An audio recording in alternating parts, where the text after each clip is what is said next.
Hello everyone, welcome back to the channel. Apologies for the background noise. I have a printer currently running a job for a future video. Make sure you subscribe and turn notifications on so you don't miss that video. Today we are going to be doing a stock Nerf blaster review. So a stock Nerf blaster, instead of being a homemade blaster, is a blaster that's officially licensed by Nerf or Hasbro, such as this. It is the Elite 2.0 Echo CS-10. Today I'm mostly going to be talking about just the features of this blaster and some things that I do and do not like about this blaster. So let's get into it.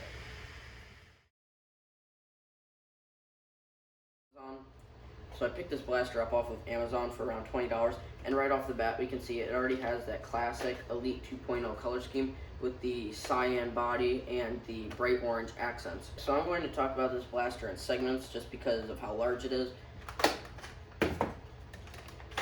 I'm going to start at the front and work my way back. So that means that we're starting with this barrel extension. A few things I like about this are the tactical rails on all four sides, cool designs on this muzzle brake or flash hider, fake tubes, fake bolts, and it all overall just looks really cool and makes your blaster look really cool. The only downside to this is that it completely eradicates the overall performance of your blaster. That is because there's roughly 5 millimeters of wiggle room between the dart and the inside of this barrel extension. It can mean the difference between firing a normal shot, like say 30 feet, versus firing it and it drops out the barrel and only goes like around 10 feet. Next we have the blaster. It's a top prime, which means that you slide this back and then forward to fire it. When we slide it back, we notice that there's this little orange unjamming door right here. And you also need to have this fully back to press the mag release, which is located right here, right next to the trigger. You press this in, and then your magazine slips right out. Comes with a 10-round magazine, fires full-length darts. Insert that, slide it forward, and now your magazine is locked in there. You cannot pull it out unless the primer is in the back here, and then you can pull it out. Another neat feature of this is this little orange button right here. So as you can see right now, this is kind of like indented a little bit. It's not really sticking out. But if you were to pull this back and then forward, you can see that it's now up a little further. So you can see this does not go back at all. But if you want to drop your magazine, all you have to do is make sure that the primer is in the full forward position, press the button, and then you can slide this back and then drop your magazine. Just like that. Another feature that I find to be very cool is this little ledge right here at the bottom of the grip. It allows your fingers to kind of rest there, and it really makes a nice addition to what otherwise would be a pretty normal grip. And then here at the back we have the buffer tube. That brings us to the stock. Now a few things I like about this: the tactical rail, the fake tube, and a few of the fake bolts scattered throughout there.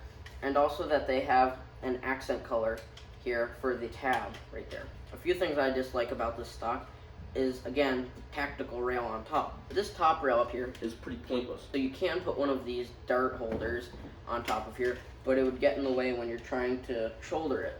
Now instead of putting one of these on there, you can also put like a reflex scope, iron sights, or an optic on there, but you'd have to hold the blaster like this just to look through that. And then what's the point of having the stock in the first place? It kind of makes sense if you have a 3D printer and you have TPU available, you would be able to 3D print like a cheek rest to make it a little more comfortable when shouldering it. But Hasbro most likely knows their target demographic does not have the choice to make something to use with this, like something that would actually make sense. It seems kind of pointless. And finally, the last thing on our list of things that I dislike about this stock is the overall rigidity of this black part in general. Like that hurts. Like, this is very hard plastic. This is as stiff as the rest of the blaster. The whole purpose of the stock is supposed to be light and cushiony, like those rubber stocks that you'd find on like a shotgun or a rifle. This is pretty uncomfortable to shoulder. I mean, I get that you're not holding it against your chest as tight as you would holding a real rifle. This is uncomfortable for using it for any length of time. If we're being honest, I think that this, in the state that it is now, would probably be best as just a mag-fed pistol. Like, you could probably use this as a pretty solid secondary, given the fact that it has slam fire. There's not really any point to putting these accessories on here, other than the fact that you can put like optics or reflex scopes on them. Now with the review out of the way, let's get to the demo. So there's going to be a few things that I'm going to be critiquing this on. Number one is going to be how comfortable is it to use during target practice using the stock on the blaster. Next, we're going to be doing a test between using the barrel extension and not using the barrel extension during target practice and seeing how different the range is, how far the darts actually fly. Alright, so let's get to it. So for our first test, we're going to be using the stock and seeing how comfortable it is to shoot with this thing for 10 rounds.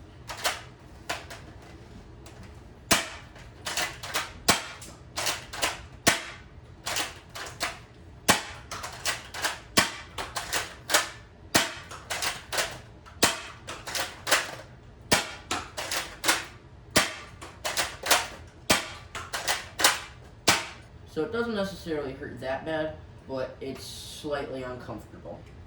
Alright, so now for our second test, which is using the barrel extension, we're going to shoot 6 shots without it, and then 6 shots with it.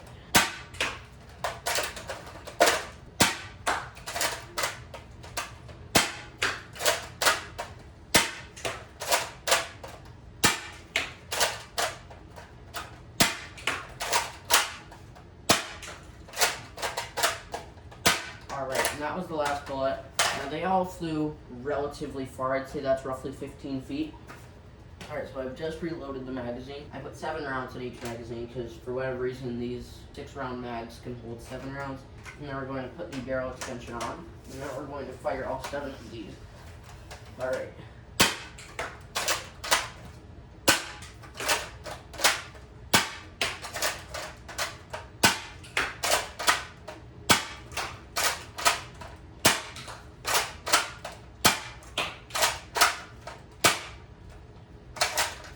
Now, one thing that I failed to mention earlier that I feel like would be appropriate to mention now, this won't decrease the performance of your blaster with every shot. It makes it unpredictable as well. Now those are my thoughts on the Nerf Elite 2.0 Echo CS-10 blaster. I hope you found this review helpful, perhaps if you were thinking about purchasing this blaster yourself or for a friend.